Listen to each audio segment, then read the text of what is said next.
Step number 1, kai create na free account. Step number 2, kai copy na link ɗinka. Step number 3, ka danna wannan link naka a cikin wata website. Kana yin haka, bam, za ka iya samun $25, $50, $100, up to $200. Baka buƙatar experience, baka buƙatar idea, haka zalika baka buƙatar certificate. Kawai abin da kake buƙata shine kai copying, sa'annan ka je kai paste na link ɗinka a cikin website.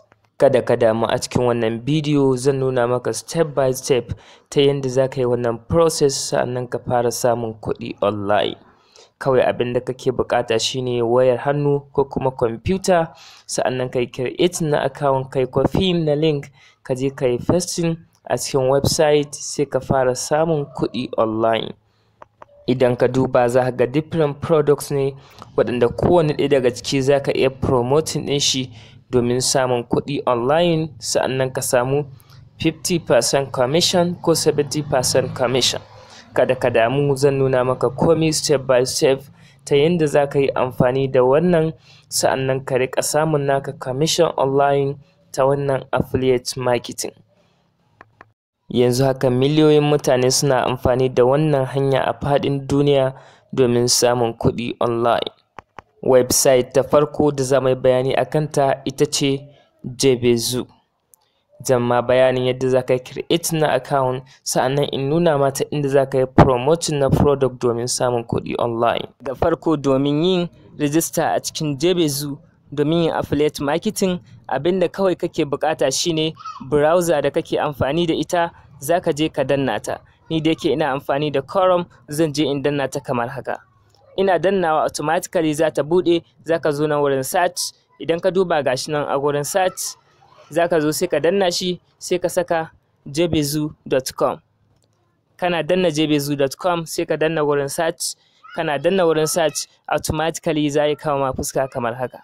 Idan ka duba gashi nan an danna Jebezu, idan ma bai kawo ma shi ma a farko sai ka jawo sai inda kaga an rubuta www.jebezu.com sai ka zo ka danna akan Jebezu, ko ka zo a nan wurin da aka saka register for an account sai ka zo ka danna shi kamar haka. Kana dannawa automatically zai kawo ma fuska kamar haka. Kawai abin da za ka yi, ka saka full name naka, ka saka email address, password, sai kai confirming na password. Sa'annan ka zo nan wurin da aka saka United States, sai ka zo ka zaɓi naka country. Tun da Najeriya ne kuma Jebezu yana accepting ɗin 'yan Najeriya, kawai sai ka zaɓi Najeriya. Daga nan sai ka zo ka danna akan I have read and agreed to all Jebezu agreement. Idan ka danna akan haka nan, kawai abin da za ka yi sai ka danna akan register. Misali ga nawa details nan na saka, kawai ina dannawa akan register, automatically kai tsaye za ka gan shi ya tafi domin yin register. Za mu jira shi domin ya ƙara search. Kaga ya ce wannan email address da na yi amfani da shi automatically na register da shi, saboda haka bari in zo in canza email address.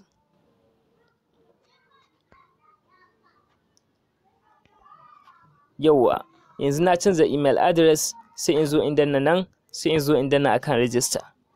Ina dannawa akan register, automatically za ka ga ya buɗe fuska kamar haka. Gashi nan, thank you for your registering. Sai ka danna akan save domin kai save na password. To abin da za ka yi shine, abu na gaba shine verification. Yanzu sun riga sun turo min a verification link a email nawa, saboda haka kawai abin da zan yi sai in je in yi check email address ina, gashi nan ma ya shigo, sai in zo in danna shi kamar haka. Ina dannawa automatically zan zo in danna nan. Idan na zo na danna akan wannan email address ya buɗe, sai in zo in danna a wurin da zan yi confirming na account ɗina. Misali gashi nan, wannan shine, to ba shi ba, yawa ga na ƙasa da shi nan. To kawai abin da zan yi sai in zo in danna a nan, sai in danna akan finish your registration. Ina dannawa automatically zai kawo nan, sai ka danna akan browser da kake amfani da ita. Bayan ka danna akan browser da kake amfani da ita, kai tsaye zai kawo ka zuwa fuska kamar haka. Gashi nan, verification, your account has successfully been activated. To abin da zan yi kawai shine in yi login. ina dannawa nan dama na riga na register. Kawai abin da zan yi sai in zo in danna login, ina danna login kai tsaye zai yi login a cikin account ɗina. Sai mu jira. Yauwa, yanzu idan ka diba cikin step gashi nan na cika step 3, wannan step shine kawai ya rage recommended tools. To nan ya kamata ka mai da hankali, domin nan ne zaka zaɓi hanyar da za a rika biyan ka bayan ka sai da product. Gashi nan Jebizufe, gashi nan Fakef, akwai Blue Snap, akwai PayPal. To duk wanda kake amfani da shi sai kai amfani da shi. Idan kana da PayPal account kai tsaye kai amfani da PayPal domin shine mafi yawa wanda mutane suke amfani da shi. Idan kuma baka da PayPal account sai ka zaɓi wani wanda kake ganin kana da wannan akan shi sai kai amfani. Idan zaka duba nan za ka ga cewa gashi nan duka wannan abin nan na cika shi. Gashi nan sauran abubuwa na sama gashi nan na cika su. Gashi nan kun ga wannan options din gashi ya cika. Bayan ka kammala sign off kai tsaye abin da zaka yi shine zaka zo kai login a cikin account naka. Kana yin login a cikin account naka kai tsaye idan ka zo ka danna akan waɗannan ɗigigan guda 3 za ka ga gashi nan abubuwa sun hito kamar haka. Ga akwai dashboard, akwai affiliate, akwai sellers, akwai products, akwai my account. Kai tsaye sai ka zo ka danna akan affiliate. Kana dannawa akan affiliate domin nan ne zaka samu product wanda zaka je ka yi promoting ɗin shi. Kai tsaye sai ka danna akan find products. Idan ka danna akan find products kai tsaye zai buɗe ma fuska inda zaka ga product waɗanda zaka ɗauka kai amfani da su. Misali mu jira shi ya buɗe. Yana buɗewa kamar haka. Da zaka zo nan ƙasa ka diba za ka ga cewa products ne ga su nan kala-kala wanda kowanne ɗaya daga ciki ka ɗauke shi kai promoting za ka samu 50% commission. Gashi nan wannan kana da 50% commission, wannan ma 50% commission, wannan 50% commission. Ka ƙaddarta cewa kowanne ɗaya daga cikin product wannan ka sayar da shi to kai tsaye za ka iya samun $25. To aƙalla misali ka sai da kwafi 2 ko kwafi 3, ka sai da kwafi 4 a rana ɗaya kenan kana da $100. Kaga wannan abu ne wanda zaka iya yin amfani da shi domin samun kuɗi online. Misali idan duk product ɗin da kake so ka yi promoting kawai abin da zaka yi shine sai ka zo ka danna akan request approval. Sa'annan zaka iya zuwa ka binciko product ko da misali kai ka riga ka san product ɗin da kake nema. Zaka iya zuwa na akan keyword ka danna akan keyword sai ka yi searching na product da kake so. Misali mu danna akan affiliate marketing. Kana dannawa akan affiliate marketing ka danna search zaka iya zuwa wurin category sai ka danna shi misali sai ka ce business and finance sai ka danna akan search. Kana dannawa akan search automatically zaka ga mu jira shi automatically zai buɗe ma zai kama duk wani products da ya shafi finance ya shafi harkan business. Gashi nan zaka ga wani ana sayar da shi $12, wani $37. Gashi nan kowanne different product da nashi different price. To kawai abin da zaka yi idan kana so ka karɓi link na wannan product sai ka zo ka danna akan request approval. Kana dannawa akan request approval zaka jira shi ya buɗe ma. Bayan ya buɗe ma automatically kai tsaye zai kama fuska kamar haka. Kaga wannan ana sayar da shi farashin shi shine $9 amma kuma 100% commission, wato kana sayar da shi gaba ɗaya $9 ɗin naka ne. Kawai abin da zaka yi shine zaka zo wurin da aka saka request permission sai ka cika. Gashi nan zaka zo misali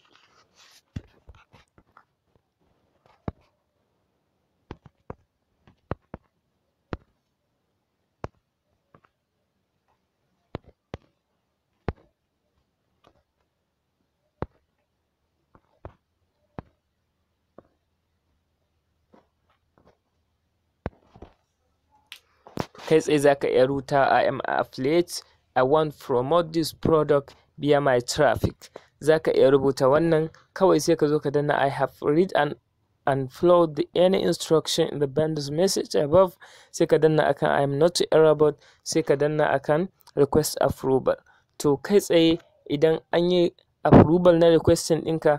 Yanzu misali da na shigo ɗayan account ɗina za ka ga wannan dashboard ɗina ne, gashi nan dashboard ɗina ne, dukan wani sales da na yi ko wani abu, to kaga inda zan rika ganin kuɗin da na samu ga nan yiwa daily profit, da na sai da wani abu to anan zan gan shi. Kawai idan ina so in yi promoting na product, bayan na je na danna wannan request approval, an riga an yi approving, na danna akan affiliate, sai zo in danna akan find products, ba shi ba, in danna akan approved products. Ina dannawa akan approved products, bayan an riga an yi approving, automatically ni za ka ga sunan waɗanga product ɗin duka an yi approving ɗinsu. Misali ga sunan an yi approving ɗinsu, ga shi nan cikin wanga product ɗin an sai da kusan kwafi guda 500, sannan idan na sayar da shi ina da 60% commission, wato zan samu 60% commission idan na sayar da wannan product.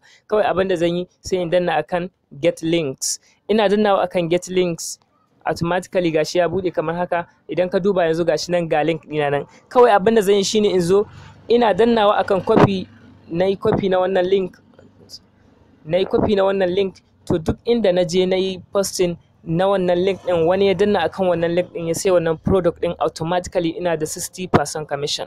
Wato in ana sayar da shi dala 100 kenan dala 60 nawa ne na kawo customer da na ya sai wannan product. Wannan shine ake kira affiliate marketing, kuma akwai hanyoyi da dama da ake amfani da su domin samun customers. Misali zaka yi amfani da facebook.com ko quora.com, amma a cikin wannan process za mu yi amfani da quora.com domin a ciki ne mutane da suke tambaya kuma ake ba su ansa a ciki. Kawai abin da za mu yi sai mu shiga browser mu, sai mu danna akan quora.com. Zuwa akan browser ka rubuta quora.com, kai tsaye automatically za ta kawo ma fuska kamar haka. Kana zuwa nan ka danna a nan, za ka ga gashi nan different question ne waɗanda mutane suke tambaya domin samun ansa. Misali idan ka zo wannan, ga wannan ya ce how I get more traffic on my website right now. Yana tambaya akan ya za a iya samu traffic akan website nashi. To kawai abin da za ka yi amfani da shi sai ka zo ka danna akan ansa, gashi nan har yanzu ba wanda ya bashi ansa, kuma yayi wannan tambayar ni minti 29 da suka wuce. Kawai sai ka zo ka danna akan ansa. A cikin ansar da za ka bashi, misali ka zo nan kila kana iya ce mai za ka iya samun traffic kila ta hanyar social media ko ta hanyar wurare da dama. Misali in ka duba wannan tambayar da yake, ya za a yi samu kuɗi a affiliate marketing ta hanyar dannawa akan link ɗin shi. To gashi nan kai tsaye misali za ka zo ka ansa mishi wannan ansa. Idan ka duba gashi nan rubutun da na yi, misali na rubuta mishi gashi nan dai bayanin da na mishi. To nan ƙasa misali za ka ɗan bashi cewa ƙila idan kana so hanyar da za ka samu clicks da yawa kaza kaza, tunda dai ni link ɗin da na riga na kwafo dama yana magana ne akan harkar affiliate marketing. Kawai sai in zo nan sai in danna kamar haka. Misali ina dannawa kamar haka sai in zo in yi pasting na wannan link nawa. Misali ina yin pasting na wannan link kai tsaye, misali yauwa gashi nan. Kawai abin da zan yi idan na danna na yi posting ɗin shi,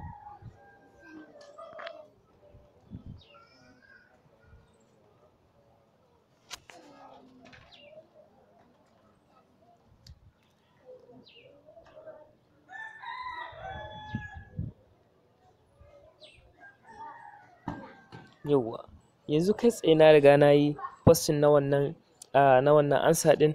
To automatically ko tsawon wani lokaci ne duk wanda ya danna akan wannan link ya sai wannan kayan, to zan samu wannan commission akan wannan. To jama'a, da fatar kun ji daɗin wannan bidiyo. Idan haka ne, mu haɗu da ku a bidiyon mu na gaba. Mun gode da kasancewa da tashar mu ta Hikima and Fasaha TV.